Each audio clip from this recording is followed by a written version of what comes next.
Yeah. Yeah, most of all of Lee County, in fact. There's very few properties we don't have any Yeah, I was gonna say, something on. Every single parcel, you probably, chances are you've got something rather than nothing on it, right? Yep.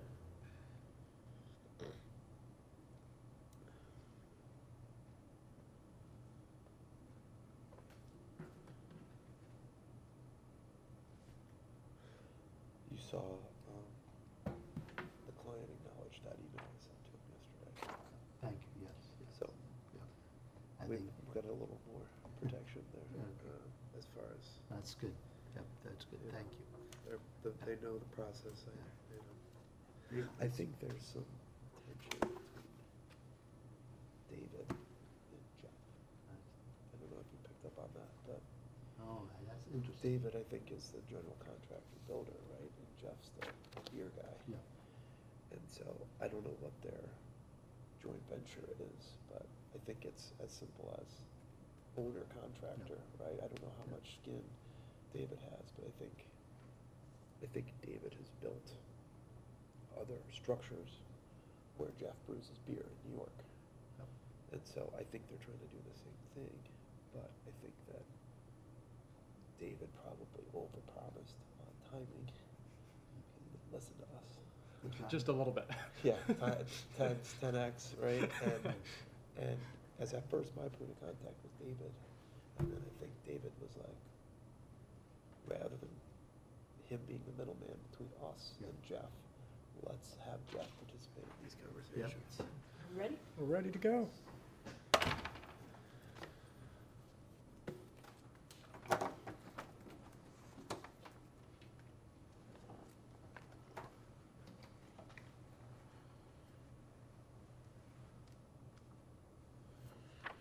Setting up a backup recording.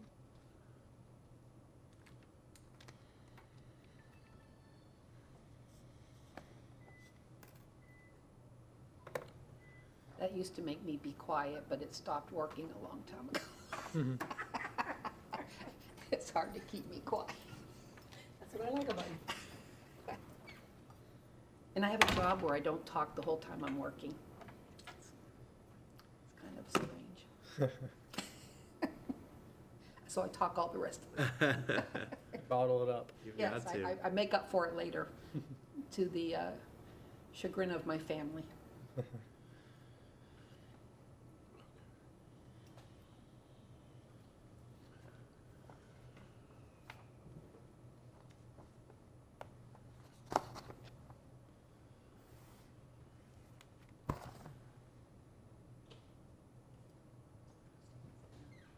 Come on, you good. Your computer's got a thing on here, so I'm not sure. I should have told you before. No, that's fine, thank you. Okay, thank you. I didn't touch anything, but I appreciate it. It's better to know. Good morning. Morning. Good morning. My name is Amanda Rivera. I'm the hearing examiner presiding over today's hearing. The date is February 1st, 2023, and this is case DCI 2022-00019. It's a rezoning to a request for an IPD, but recommended for an MPD. Because this is a quasi-judicial hearing, all evidence and testimony must be taken under oath. So if you intend to speak today, if you could please raise your hand. Do you swear or affirm the testimony you will provide is the truth? I do. Thank you. We do not have any members of the public here today, so I will dispense with those instructions and we can begin with the applicant. Good morning. Thank you. Good morning, Madam Hearing Examiner. Noel Davies with the law firm of Davies Duke on behalf of the applicant today. I have with me Ahmad Karay and Benjamin Hofland. Not to interrupt, I'm sorry. If you don't mind going to the podium, Oh, I think sure. that the way that they Sure, adjust with the the- cameras, it may Yep. not be capturing where you're sitting. Thank you.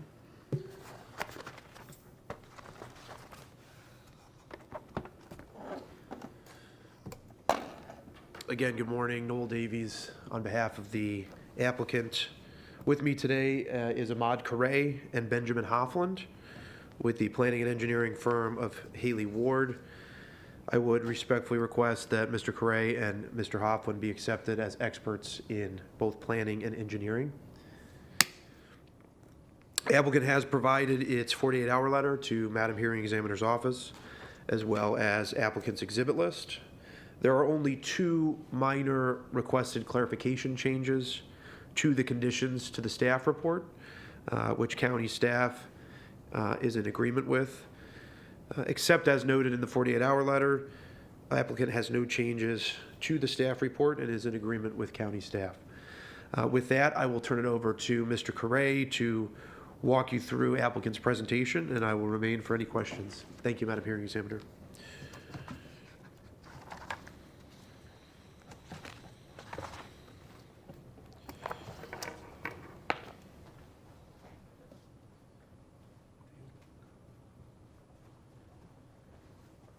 Good morning. Good morning, Madam Hearing Examiner. How are you? Well, how are you doing today? Fine, thank you. Okay. One more time. First of all, good morning, everybody. Second of all, for the record, my name is Ahmad Arkorey. I am a registered engineer in the state of Florida. I'm a senior vice president with Haley Ward Inc., which has acquired Bean Whitaker Lawson Corey by now in 2018, so it's old history, but just to remind people of our history. I would like to be accepted as an expert witness in the field of planning, zoning, and engineering, which I have been accepted before. Yes. Thank you. I will make my presentation as simple and short as possible, and I will divide my presentation into 3 different parts. Am I speaking? Thank you, ma'am. The first part of my presentation will just cover a background of the subject project. The second part will touch on compliance with aspect of this rezoning case, and the third part will cover our conclusion, our comments on the staff report. With that in mind, we'll start the first part. The subject site is approximately 8.13 acres in size, and I'll come and point to it. It's lying along Exchange Lane, south. From there to there, it's about 8 points. This is Exchange Lane. This is 6 Mile Cypress, Pensy Brad, and this is my Rep Parkway. Again, it's lying along the south side of Exchange Lane, which is a public local road to the southeast of the intersection of Pensy Brad and Michael G. Rip. Both of them are public arterial road. Both of them, oddly enough, named after engineers, so maybe this poor engineer could get a break today, because they are. It's very odd, 2 engineers named, which is great. The subject site lies within the South Fort Myers Planning District. Also, as you can take a look at the aerial, the overlay, it's vacant, it's cleared, really with no vegetation at all. The subject site is currently zoned general commercial CG and lie within the intensive development future land use. The subject site is surrounded by commercially zoned land to the north and to the west, and to the environmentally critical land to the south and east, mainly the 6 Mile Cypress Loop. Our request today in front of Madam Hearing Examiner is to rezone the subject site from CG to IPD, which we, with a caveat, we'll touch on that IPD, to allow for the development of a combination of a brewery and recreational facility, a rock gym, with most, for the record, with most of the requested uses already allowed by right or by administrative approval or special exception within the CGD, including the recreational facility, a restaurant, a bar, a COP. All of them are allowed already in the CG, with the exception of the brewery, which is considered a manufacturing use. And that's why we are here today, because staff, we can't have the brewery. It's considered industrial use. So early on in the process, we have met with the staff, and it was suggested we should go through an IPD process because that odd use. And later on, through staff report, which Madam Hearing Examiner will let staff touch on that, it was recommended to switch from an IPD to a CPD. Again, hence we are requesting the IPD zoning, which is being switched to a CPD by staff through the staff report. Early on, there was, like I said, there was a discussion regarding which plan development to pursue, which staff suggested at that time to be an IPD. However, the applicant is satisfied with the CPD suggested zoning as it achieved the same goals and objectives. So we are uses, no problem with that. The subject site just for the record, it has access to both central public water, central public sewer, and with sufficient capacity, and as it's clear, sufficient public access roadways. Hence, we think with the proposed condition, including the inherent existing buffering along the slough and the proposed buffer along the roadway and to the west, we think the proposed development fits properly with the adjacent existing uses and within this vicinity.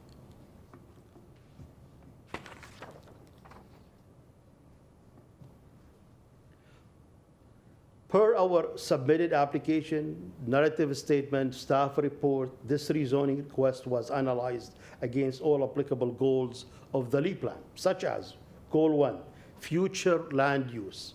The subject site lies within, as I stated, within the intensive development, which allows high density of commercial, limited light industrial development, especially when it's contiguous to commercial zone land, that's our use. We have limited industrial, very low profile industrial with commercial use. Again, we have CG to the surrounding the property with a CPD to the northwest and the two major roadway. We are compliant with Goal 2, which is growth management. The subject sites lie within highly developed area of South Fort Myers with all infrastructure being available with sufficient capacity. Goal 4, general development standard. The subject site is served, as I stated, with water, public water and sewer system, and has no environmentally sensitive land. Goal 6, commercial land use. The proposed development is an extension of the existing surrounding uses with all infrastructure being existing, and the proposed project is being developed with all the required stormwater management and landscaping. Goal 11, mixed uses. The proposed development is a mixed use of limited light industry with commercial development, which are encouraged in the intensive development future land use. Moreover, the proposed development will be within the allowable commercial allocation as listed in map 16, table 1B of the LEA plan.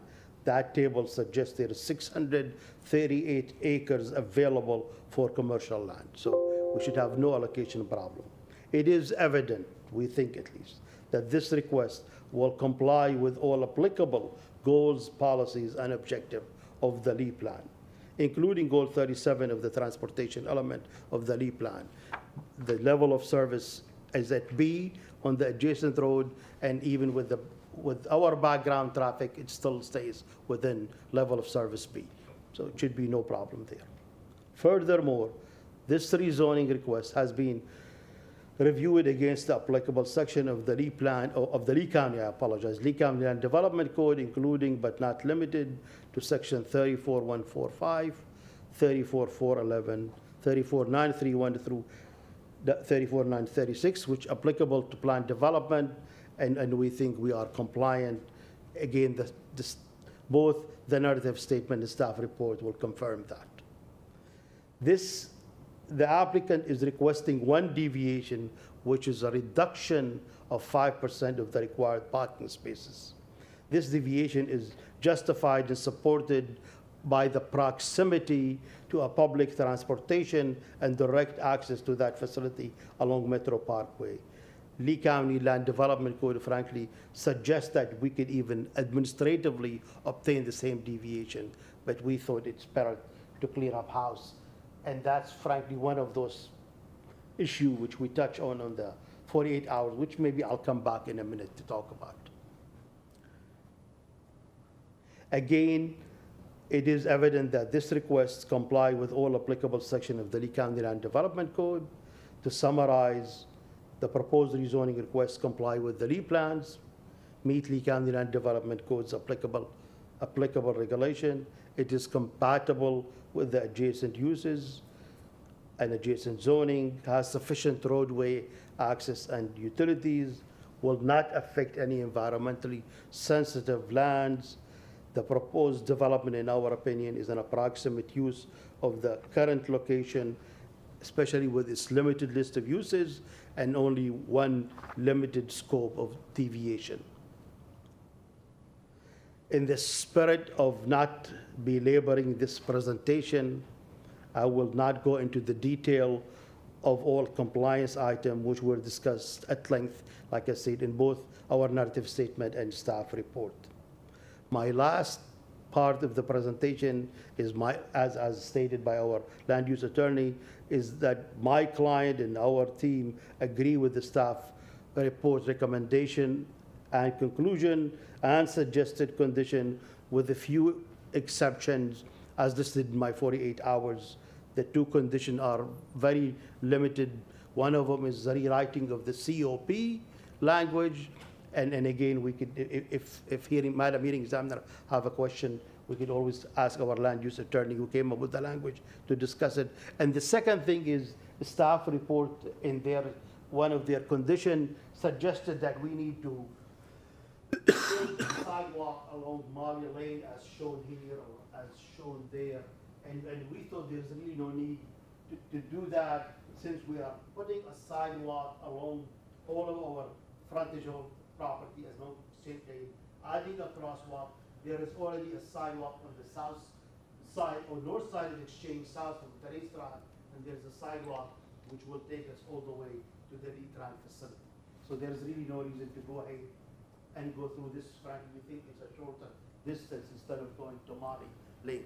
So we would like that condition to be modified, if it's okay with the staff, which staff could comment on that, and Madam Hearing Examiner.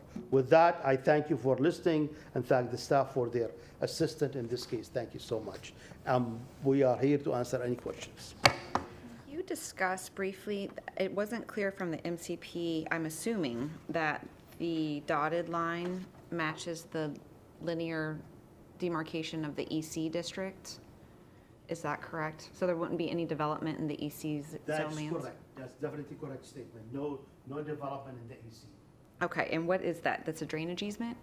It's frankly, could we take a look at there is a drainage easement which is up, that's correct.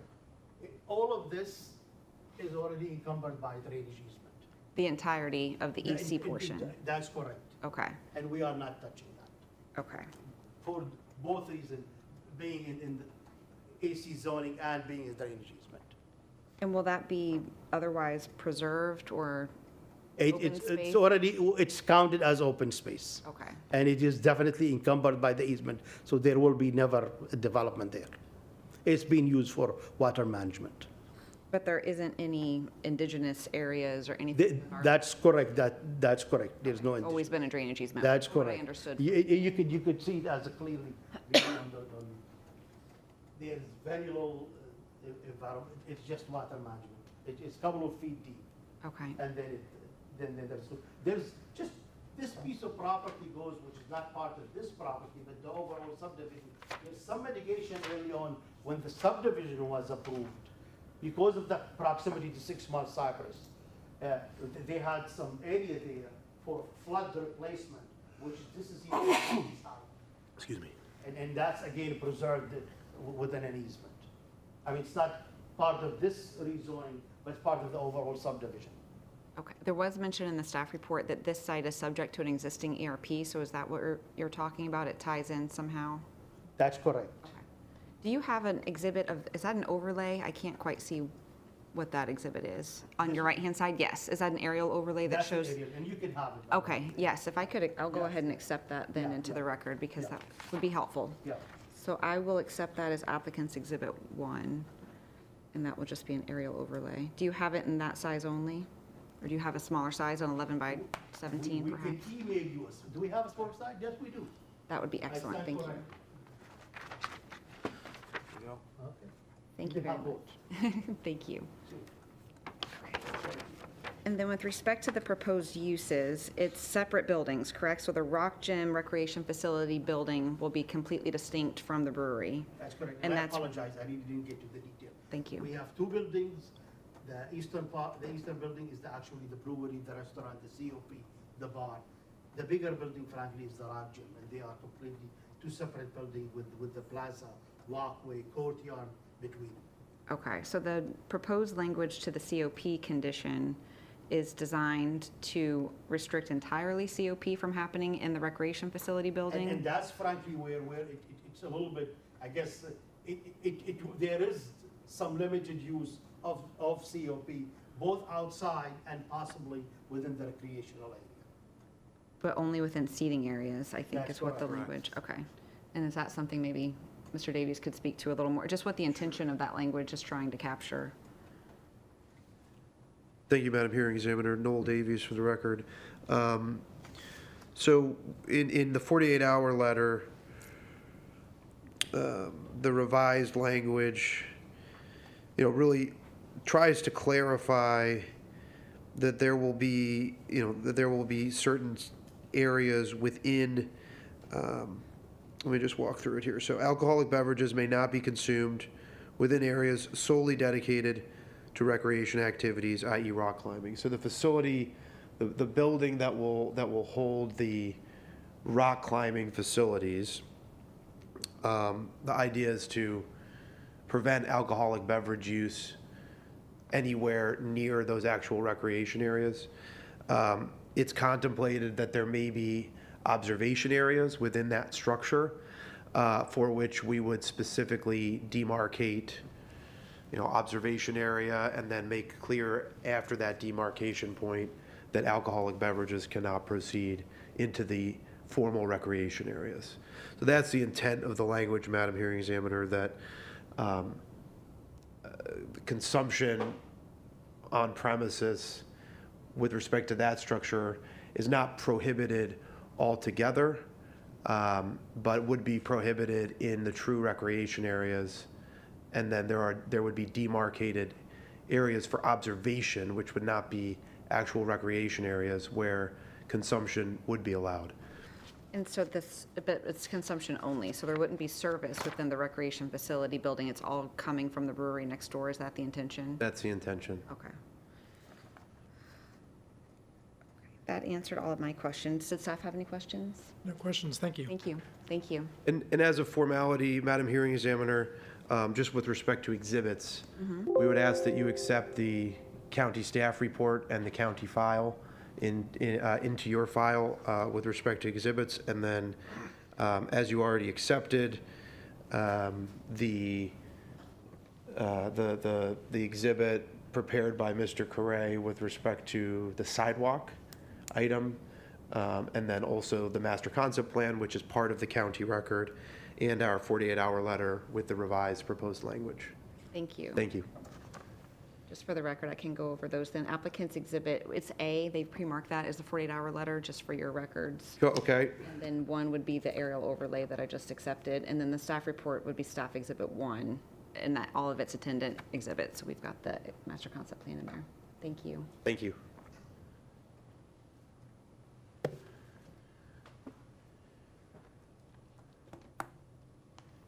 Good morning, Madam Hearing Examiner. Adam Mendez, Senior Planner with the Zoning Section.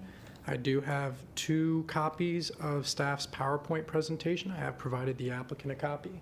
Excellent, thank you. So that will be staff's exhibit 2. Thank you.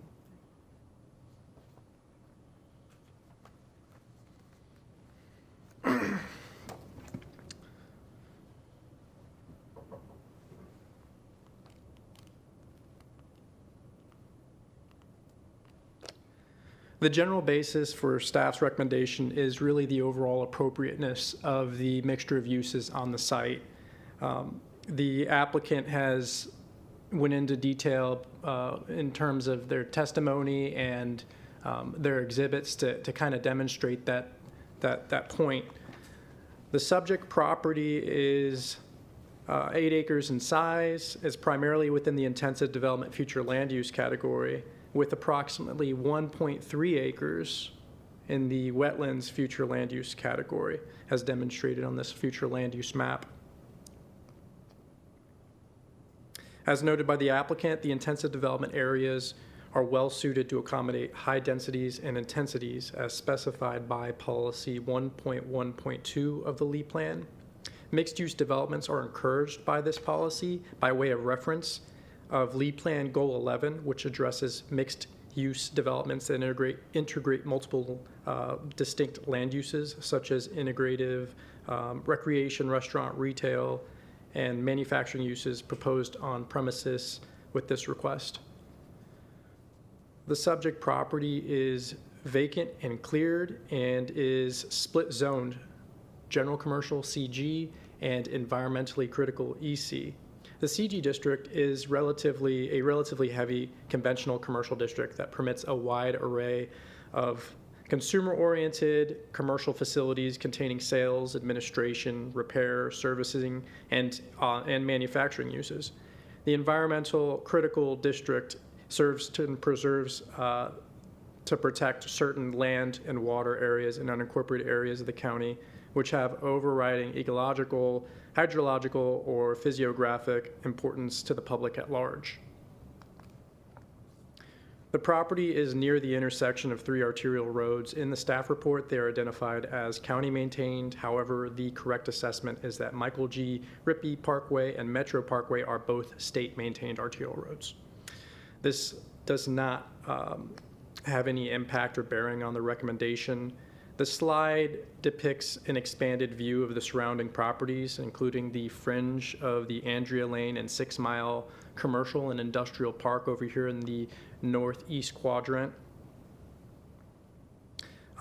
There's also a convenience food and beverage store that's catty corner from the racetrack in the same quadrant. Working to the northwest quadrant, we have a planned development known as Hope Hospice, which is right here. This is approved for a mixture of office, medical, hospice, healthcare facility, independent living facilities, and a 124-unit hotel tract. It is zoned mixed plan development or mixed-use plan development. Also notable to the northeast is this large building here. That's the Arthrex. What do we have here? It's the orthopedic product manufacturing and distribution facility. Further to the northeast is the county's Hammond Stadium baseball sports complex. And to the west across Michael G is the Sun Harvest Citrus plan development. That's the name of the plan development.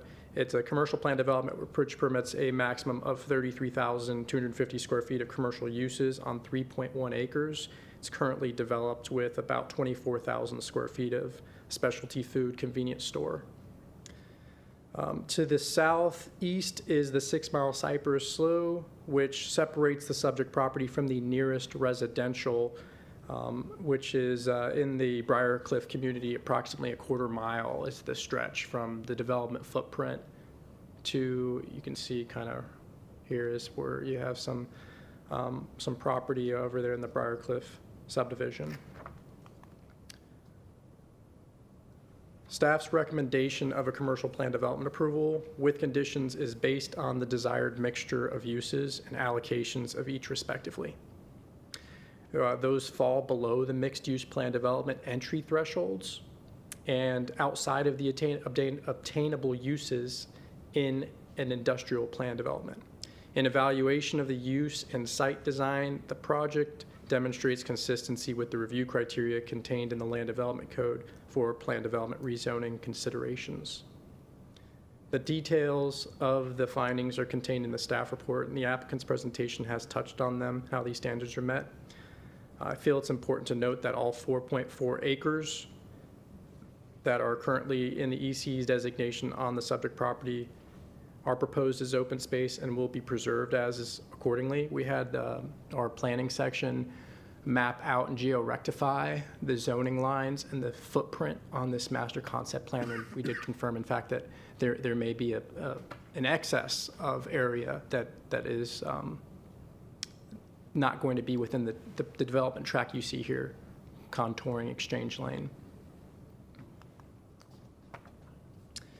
In terms of conditions of approval, we have the general conditions pertaining to consistency with the project's master concept plan, use and property development regulations. Condition 3 requires consistency with the project's proposed open space acreage, which is in excess of the code. Condition 4 is relative to the consumption on premises of alcoholic beverages, and it addresses time limitation, outdoor seating, uses correlated with COP, locational restrictions when the restaurant component is not serving full service meals, and a limitation with regard to commingling of COP and commercial recreation.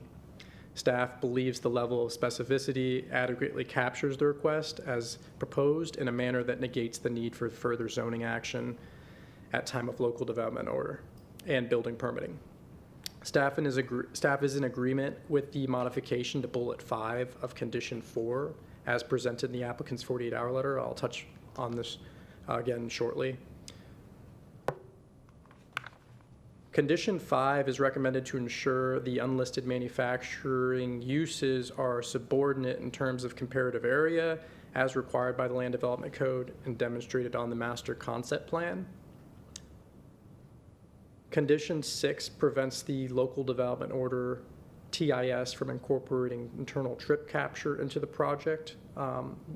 The basis for that essentially is at time of sufficiency review, the zoning level TIS was accepted, and it included, I think, roughly 10 to 13% of internal trip capture based on land use that was represented as entertainment. However, the recreation component of this particular plan development doesn't fall within the purview of entertainment in the way that the ITE and supporting transportation documents or that the staff relies on to make assessments on these didn't support that. So it was brought up during substantive review, which resulted in this condition.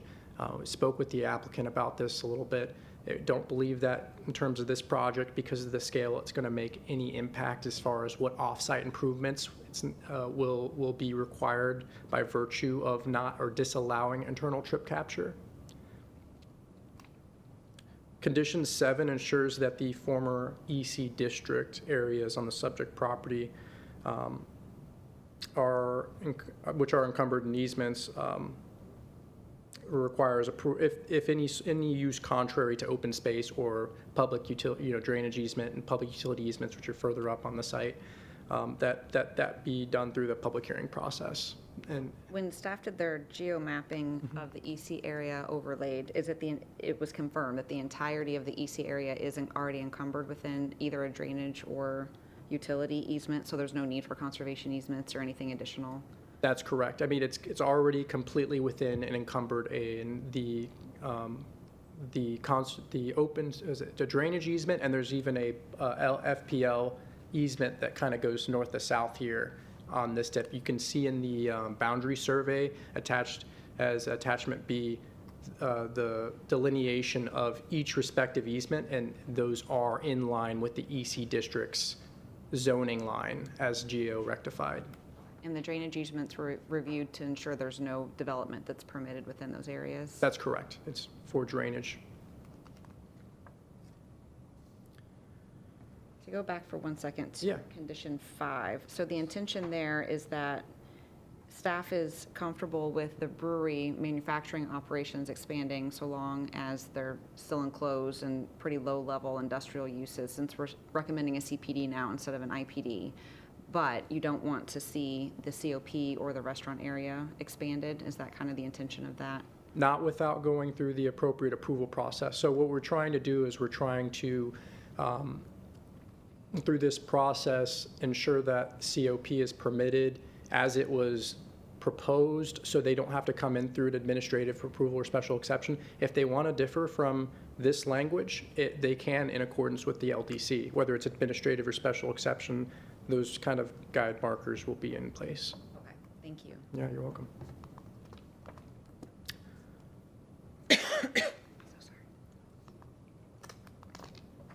The applicant has provided deviation in terms of the parking that's required. I've got a couple insets I've copied over from the applicant's master concept plan and attachment F, which is the applicant's narrative and supporting documents, kind of break down the nature of the 5% deviation.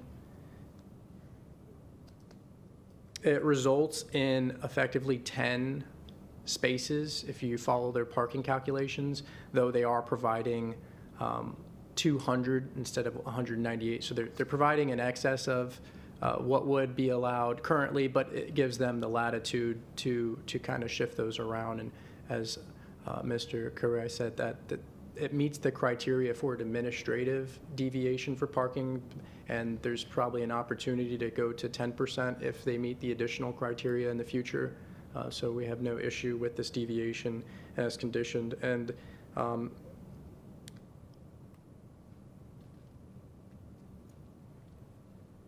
we believe that this deviation does enhance the objective of the plan development and is no less consistent with public health, safety, and welfare. Staff has reviewed the applicant's 48-hour letter response and is in agreement with the findings and the revised condition pertaining to deviation 1, which would ensure the developer has the ability to develop the required pedestrian facility in an efficient manner given the surrounding road network and existing sidewalks.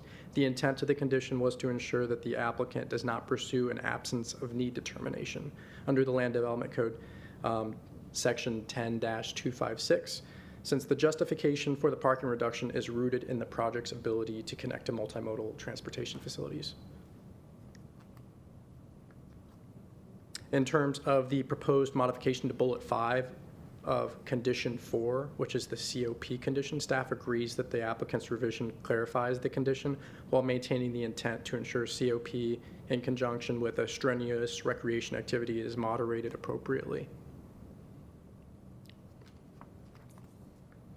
Staff recommends approval of a commercial plan development rezoning on the subject property to facilitate the intended mixture of uses and believes it fulfills and satisfies the review criteria in the Land Development Code. The mixture of uses is appropriate on the site, and the deviations do enhance the objective of the plan development. I am here for any questions. Thank you. I don't have any questions. Did applicant have any questions? No questions from applicant. Thank you. I did not have any further questions. I asked them as I went along, and it was a very thorough staff report and an excellent presentation from the applicant, so thank you for that. Did anybody want to make any final or concluding comments? Anyone from the public? Thank you. No final comments. Thank you, Madam Hearing Examiner. Thank you. All right, with that, we will conclude the hearing. Thank you, everyone, for coming today, and please stay very well. Thank you. Good to see you. Thank you.